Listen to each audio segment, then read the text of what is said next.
Perkenalkan, nama saya Lois Stephen Sanyaya, NIM B1023191052. Saya akan mempresentasikan hasil UAS saya mengenai manajemen pemasaran lanjutan yang diberikan oleh Pak Bintoro selaku dosen pembimbing mata kuliah manajemen pemasaran lanjutan. Soal yang pertama itu adalah degradasi peran manusia diyakini terjadi ketika industri 4 ini. Bidang pemasaran menjadi salah satu sektor yang diyakini terpengaruh dengan adanya industri 4 ini.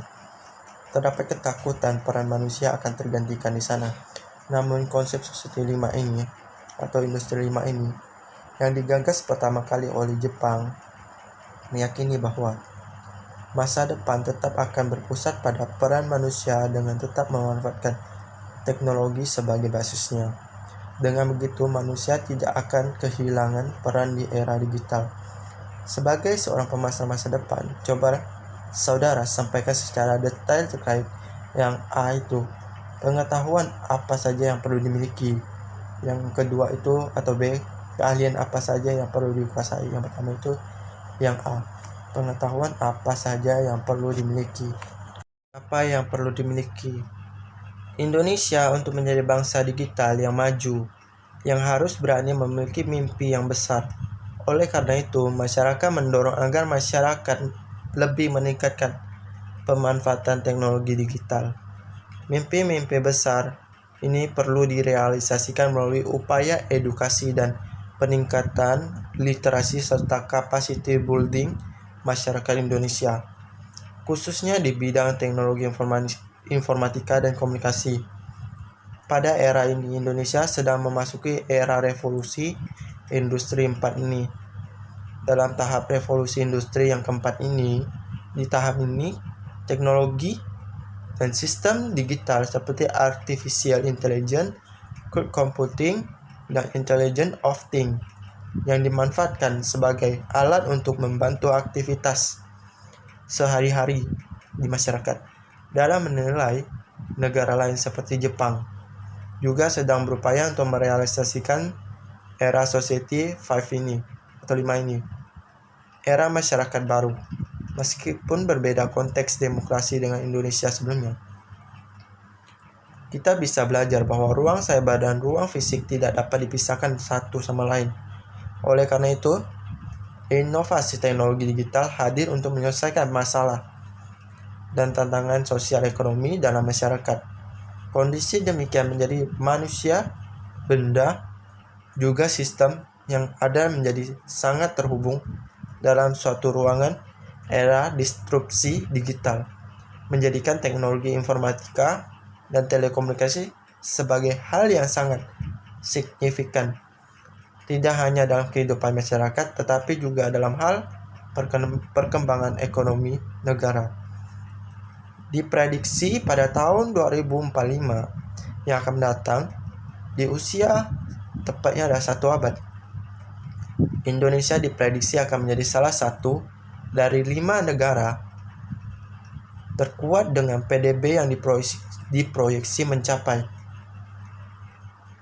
$9 triliun. Secara khusus, sektor telekomunikasi dan informasi akan memiliki kontribusi yang signifikan terhadap proyek tersebut.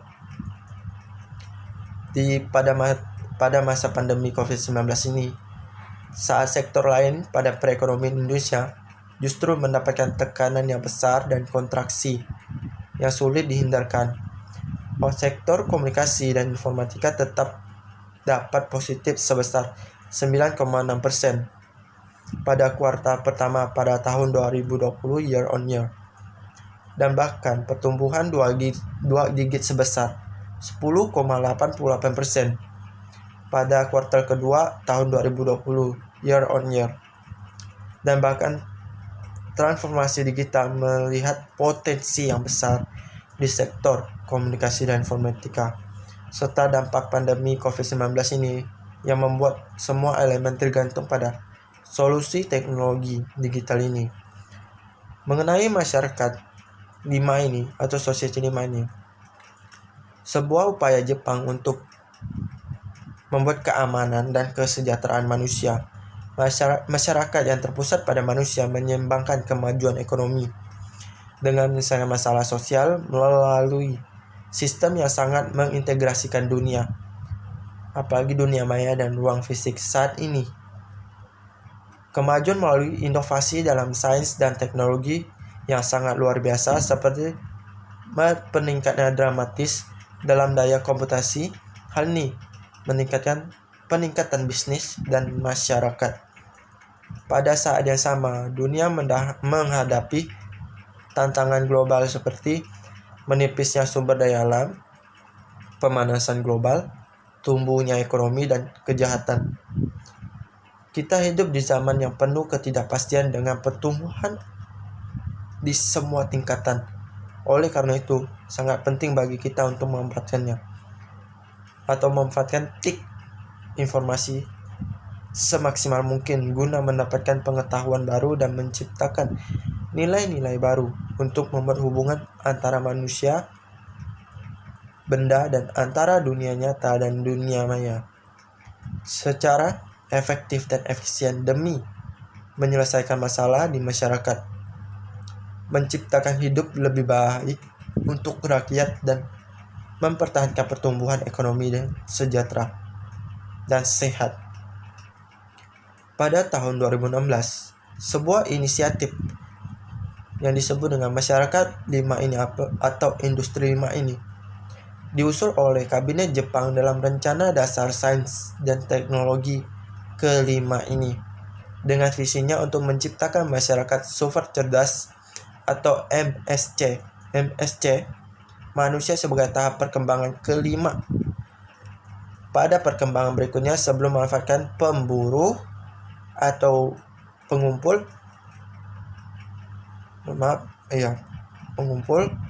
ada agraindustri dan informasi. MSC mewakili masyarakat yang berkelanjutan oleh teknologi digital yang secara teknis. Kebutuhan masyarakat MSC menyediakan barang atau layanan yang diperlukan untuk orang-orang yang membutuhkannya pada saat dibutuhkan dalam jumlah yang diperlukan oleh masyarakat sehingga memungkinkan warganya untuk hidup aktif dan nyaman melalui layanan yang berkualitas tinggi tanpa memandang usia, jenis kelamin, wilayah dan bahasa, serta dan lain-lainnya. Namun perlu dicatat bahwa digitalisasi tanpa memandang usia hanya sebuah sarana dan bahwa kita manusia sebagai aktor utama tetap penting sehingga fokus yang kuat dipertahankan pada pembangunan masyarakat yang membuat kita bahagia dan memberikan kita rasa nilai dan nyaman. Pemerintah Jepang mempresentasikan visinya tentang Society 5 ini dengan pameran oleh perusahaan-perusahaan pendukung dari Jepang di CIBIT 2017, Festival Bisnis Eropa untuk Inovasi dan Digitalisasi yang mencakup digitalisasi bisnis, pemerintah, dan masyarakat dari segala sudut.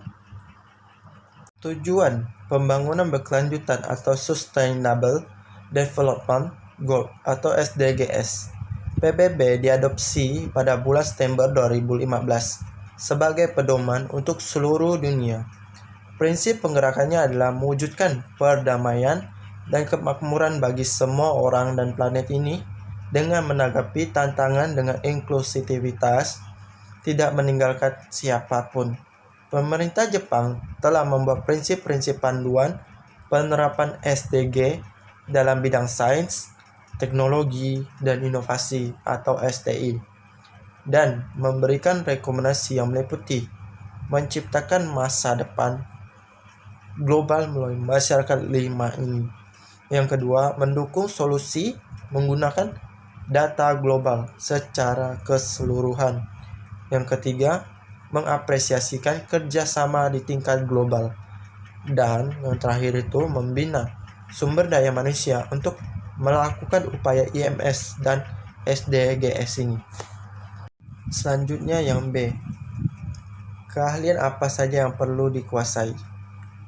keahlian memanfaatkan sepenuhnya Internet of Things atau IoT, data besar, komputasi, kecerdasan buatan atau AI, dan teknologi robotika. Inisiatif pemerintah sekarang sedang berlangsung di Jepang, termasuk robot industri dan industri terhubung yang diperkenalkan oleh Kementerian Ekonomi, Perdagangan dan Industri (METI) dan konferensi menuju masyarakat jaringan AI diperkenalkan oleh Kementerian Dalam Negeri dari Komunikasi MIC.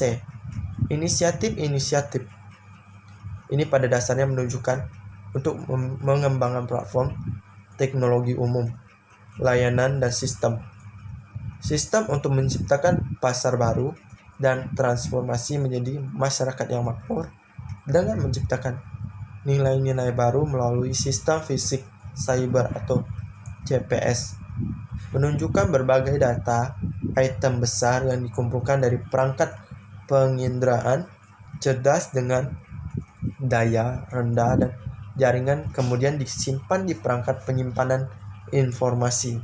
Selanjutnya, dapat dianalisis dan divisualisasikan menggunakan alat analitik seperti AI dengan daya komputasi tinggi di dunia maya. Data berharga ini seringkali menjadi sulit bagi manusia itu sendiri dengan memperhatikan akan menjadi masukan bagi tindakan yang diambil oleh pembuat keputusan untuk memberikan solusi terhadap masalah sosial dan pertumbuhan di dunia fisik. Di Jepang, proyek pemerintah seperti Impact, Impulsing Change, Paradigm Change through Disruptive Technology Program, dan SIP, Program Promosi Inovasi Strategi Lintas Kementerian, diarahkan untuk mewujudkan teknologi dan platform layanan tersebut.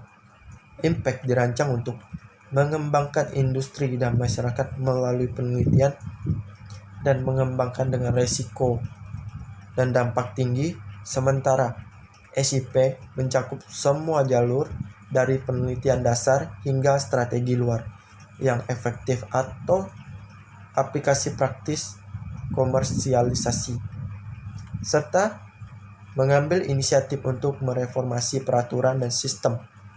Dalam SIP, misalnya proyek-proyek seperti sistem mengemudi otomatis, pembawa energi, keamanan cyber untuk infrastruktur kritis, dan teknologi untuk menciptakan pertanian generasi berikutnya,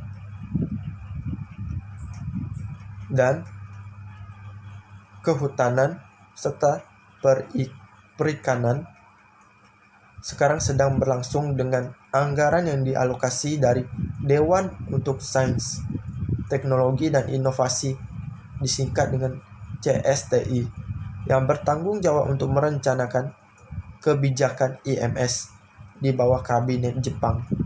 Kita juga telah memasuki era di mana umur manusia karena IMS mencapai 100 tahun. Oleh karena itu, semakin penting untuk memberdayakan manusia dengan memasukkan beragam pemangku kepentingan dan teknologi digitalisasi. Jepang baru saja mulai berjuang untuk keamanan dan kesejahteraan manusia sejati. Untuk mencapai masyarakat yang berkelanjutan dalam skala global, mungkin diperlukan ekosistem kolaborasi yang tampak ideal dari industri, akademi, dan warga negara. Federasi bisnis paling penting di Jepang, keinderaan, keselarasan dengan inisiatif perubahan, mengeluarkan revisi kelima dari Piagam Perilaku Perusahaan dengan tujuan utama memberikan SDG secara proaktif melalui pembentukan masyarakat 5 ini atau Society 5. Konsep Society 5 untuk SDGs serta tantangan teknologi utama sistem Society 5 STI dalam masyarakat. Hal ini sangat meningkatkan kenyamanan bagi gaya hidup, juga telah meningkatkan kompleksitas sosial mengungkapkan beberapa aspek negara dari masyarakat digital. Masyarakat 5 ini atau Society 5 dalam memberikan pendekatan untuk mengurangi atau menghilangkan aspek-aspek negatif. Kita hidup di zaman yang penuh tantangan dan ketidakpastian. Jadi, Praksara Kabinet Jepang melakukan Society 5 memimpinkan keberlangsungan masyarakat super cerdas, yaitu masyarakat di mana berbagai jenis dapat diciptakan melalui CPS dan di mana orang dapat hidup dalam keselamatan, keamanan, dan kenyamanan. CPS dapat menjembatani berbagai sektor, negara, dan wilayah, serta masyarakat. Kunci dalam hal ini menerapkan untuk masyarakat 5 SDG adalah para pemangku kepentingan berbagai dan mengatasi tantangan bersama sepenuhnya, memanfaatkan potensi CPS untuk bergerak menuju keamanan dan kesejahteraan masyarakat yang lebih besar.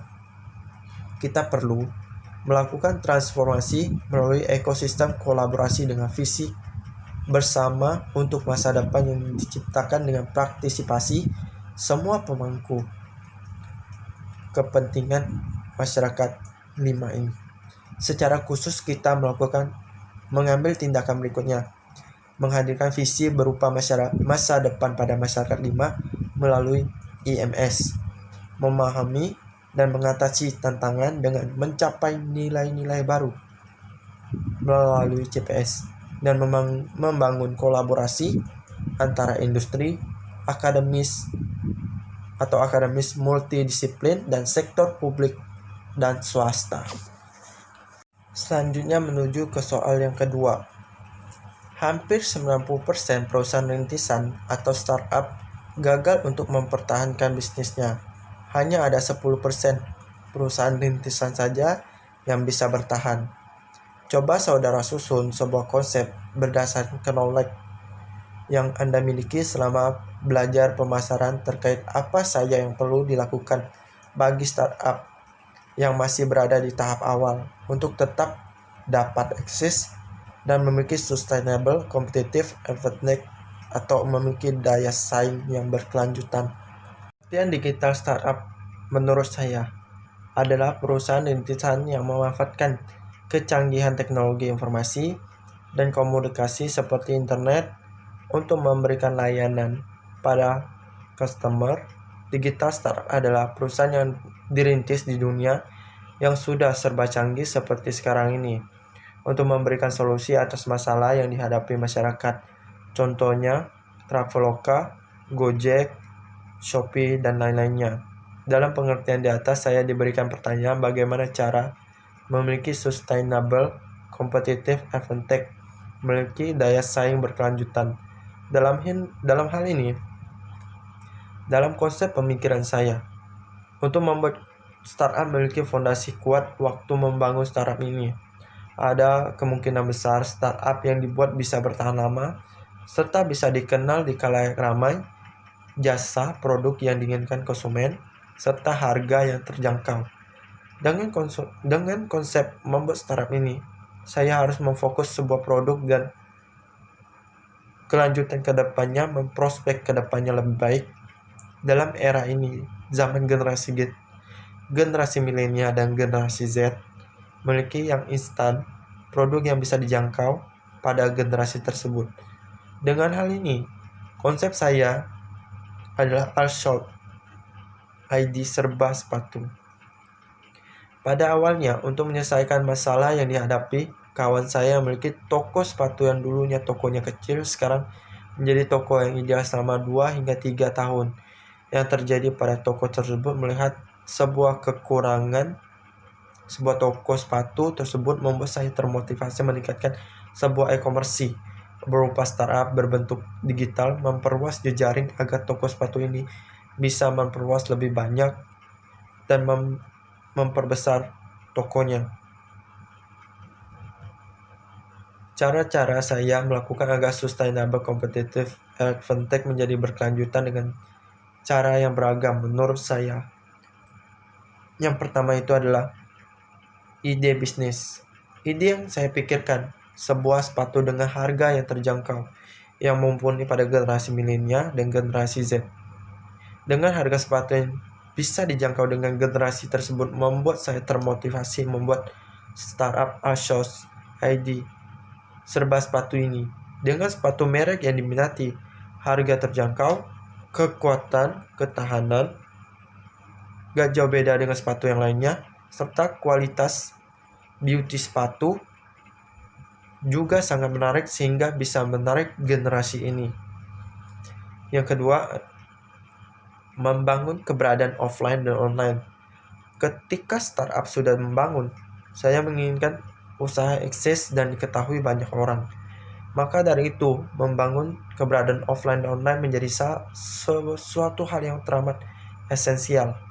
E-commerce advertising yang sangat penting bagi saya, mempromosikan sebuah produk di WhatsApp, Instagram, dan Facebook.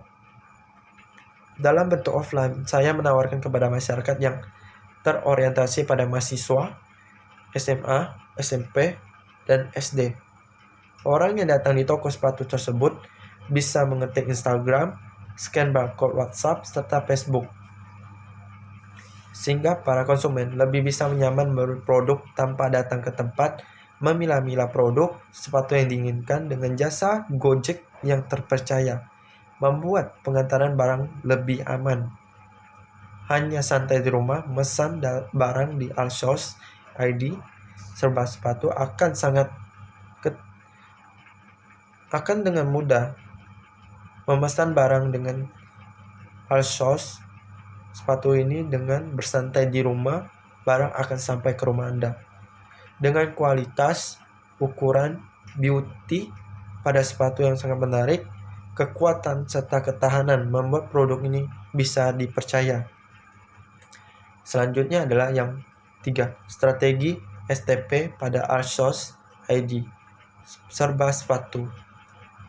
Terbagi menjadi 3, yaitu segmentasi, targeting, dan positioning. Yang pertama itu ada segmentasi. Segmentasi ini dibagi menjadi 2 lagi. Yang pertama itu ada segmentasi geografis. Menurut saya, secara geografis, saya lakukan memperluas daerah pada tahap awal. Pada dasarnya di daerah Pontianak, memperluas Kalbar hingga se-Indonesia. Selanjutnya segmentasi demografis. Pada segmen ini, saya mengacu kepada semua masyarakat kecuali balita. Pada sepatu ini yang diutamakan pada generasi milenial serta generasi Z. Pada mahasiswa SMA, SMP, dan SD. Targeting. Melakukan pemilihan pasar sasaran, target market adalah proses evaluasi setiap segmen pasar yang menarik dan memiliki salah satu atau lebih dari padanya. Dari pengertian ini dijelaskan pada targeting merupakan suatu aktivitas evaluasi kemampuan perusahaan dalam mengambil segmen pasar tersebut. Perusahaan dapat mengambil lebih dari satu segmen pada pasar apabila resource capability perusahaan mencukupi. Dalam target ini memperluas e-commerce saya ke seluruh Indonesia. Selanjutnya yang itu adalah positioning, adalah merupakan suatu aktivitas perusahaan dalam memberikan suatu citra yang ditaruh di dalam benak pikiran saya, sasaran atau target konsumen. Dari definisi yang dijelaskan bahwa positioning memiliki tujuan untuk melokasi suatu brand di dalam pikiran konsumen agar dapat memberikan nilai tambah manfaat yang lebih kepada perusahaan. Dalam pengertian di atas, saya menyediakan produk yang berkualitas, harga terjangkau, beauty sepatu yang diinginkan pelanggan, kenyamanan saat pemakaian, hingga memberikan efek yang baik menjadi yang diinginkan konsumen. Yang selanjutnya itu yang keempat, analisis SWOT atau SWOT pada ASOS ID atau serba sepatu. Yang pertama itu adalah kekuatan, strength. Yang menurut saya itu yang pertama mudah diakses di ASOS serba sepatu. memberikan pelayanan terbaik dalam komunikasi WhatsApp, Instagram, dan Facebook. Yang ketiga, memberikan promosi yang membeli 2 sepatu ini. Diberikan promosi. Yang keempat, melakukan sering pada promosi diskon. Selanjutnya yang kelima adalah jasa berupa dalam jasa outsourcing ini adalah Gojek di dalam kota, yang di luar kotanya adalah JNE, JNT. Metode pembayarannya bisa di COD, transfer, cukup lengkap dengan cepat. Selanjutnya adalah kelemahan weakness. Menurut saya, pengiriman yang cukup lama pada masa pengiriman di luar kota, kurangnya fitur yang bisa menarik pelanggan, data informasi pribadi penjual terbuka yang memungkinkan dapat dicuri atau dimanfaatkan untuk aksi penipuan. Yang terakhir, karena mengakses outsource ID serba sepatu harus menggunakan internet, maka pasar terbatas pada pengguna internet. Yang selanjutnya yang C, peluang atau opportunity. Yang pertama itu adalah outsource ID market yang mengacu ke seluruh Indonesia. Yang dua itu bisa diakses di mana saja dan kapan saja selama terhubung ke internet. Yang ketiga, masyarakat Indonesia bersifat konsumtif. Yang keempat, dapat menargetkan masyarakat yang ingin sesuatu secara instan tanpa perlu pergi ke toko offline. Selanjutnya yang terakhir yang D, ancaman threats. Yang pertama itu persaingan e-commerce lain yang menyediakan layanannya serupa. Yang kedua, apabila tidak ada program dan inovasi akan tertinggal oleh e-commerce lainnya. Yang ketiga, ancaman dari hacker yang dapat mencuri data penjual maupun pembeli. Yang keempat, tidak adanya jaminan terbebas dari upaya kerusakan atau manipulasi data. Yang keenam, masyarakat masih ragu dengan jual beli online karena ragu dalam penipuan. Pada soal yang terakhir adalah data digital yang terkait 2021. Total populasi jumlah penduduk yaitu 7,83 miliar. Dalam penggunaan mobilenya 5,22 miliar atau setara dengan 66,6% dari jumlah populasi di dunia. Dalam penggunaan internet 4,66 miliar atau setara dengan 59,5% dari jumlah populasi di dunia. Penggunaan media sosial yang aktif 4,20 miliar, setara dengan 53,6% dari jumlah populasi di dunia. Berdasarkan data di atas terkait tren pengguna internet dan media sosial di dunia tahun 2021 di atas, tentu menjadi tantangan tersendiri sekaligus potensi bagi para marketer dalam hal berpromosi. Sebagai marketer, Anda diminta untuk menyampaikan sebuah konsep detail promosi yang efektif dari sebuah produk skincare dengan menyentuh 3 area krusial. Yang pertama itu adalah pemasaran berbasis digital. Yang kedua itu target pasar pada generasi Z. Yang ketiga itu keluasan area global market. Pertama itu pemasaran berbasis digital marketing.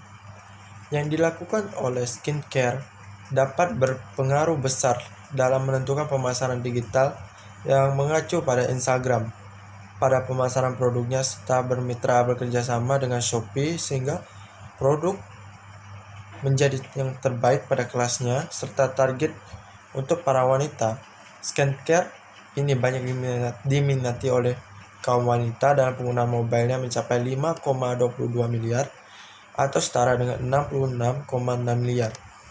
Dari peningkatan ini sangat berpengaruh pada pasar digital marketing penggunaan skincare pada perusahaan dengan melihat pengguna internet yang tinggi mencapai 56,5%. Membuat digital marketing ini mengacu pada perikanan, promosi yang dilakukan oleh perusahaan, serta penggunaan media sosial yang aktif mencapai 53,6%. Mengartikan peletakan pada media sosial sangat berpengaruh pada perusahaan yang berbentuk digital melalui e-commerce di Instagram, serta bermitra kerjasama dengan Shopee meningkatkan pasar digital sangat mudah dengan baik. Selanjutnya, target pasar pada skincare. Untuk generasi Z, produk skincare ini terpaku pada data pengguna mobile mencapai 6,6%. Ini sangat tinggi dalam mencapai ketertarikan sebuah keperawatan wajah, sehingga skincare ini mengarah kepada generasi Z yang sedang mengalami perkembangan mengikuti zaman yang ngetren, yaitu ala-ala Koreaan yang memiliki wajah yang glowing, putih. Dengan ini, perkembangan generasi Z sangat tinggi. Generasi Z ini sangat berpengaruh. Kenapa? Lebih aware terhadap komposisi skincare karena sangat percaya dengan review influencer.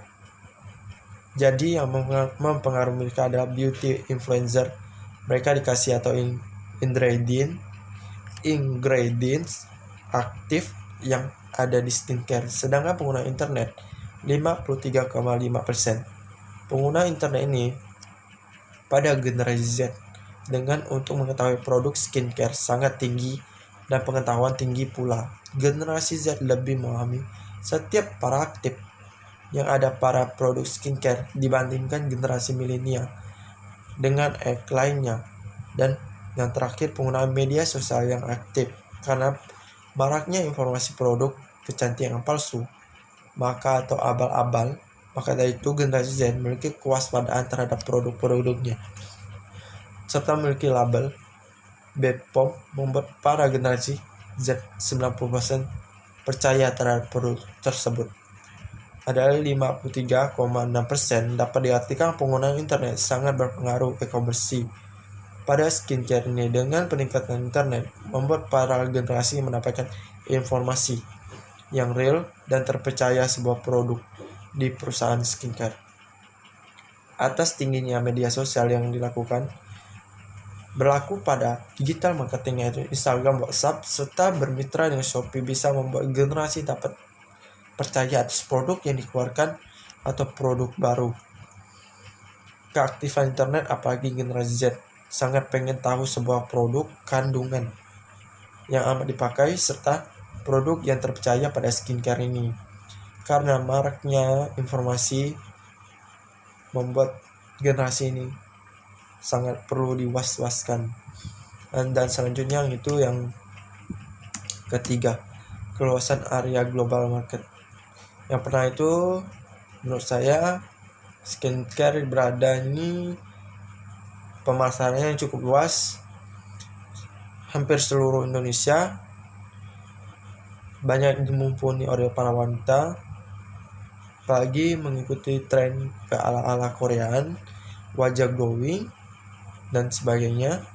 Serta aktivitas digital marketing juga tidak jauh keberadaannya e-commerce yang sangat dijadi wadah pembelanjaan sebagai masyarakat. Dengan menyediakan produk-produk di berbagai e-commerce, maka masyarakat jadi lebih mudah membeli produk tersebut. Hampir produk skincare-nya bisa dikatakan seluruh Indonesia memiliki perusahaan skincare ini. Contohnya aja di Pontianak, di Sungai Jawi aja, di Kamala, perusahaan Kamala dan Wardah. Selain digunakan e-commerce, kita juga menyediakan website brand pada perusahaan tersebut pada skincare yang termasuk halaman khusus pada web yang Anda inginkan dalam sebuah perusahaan tersebut. Apakah perusahaan ini yang bagus atau perusahaan ini yang bagus, itu tergantung pada generasi Z-nya itu sendiri. Sekian, terima kasih atas presentasi saya mengenai UAS ini. Mohon maaf kalau ada salah-salah kata. Sekian, terima kasih.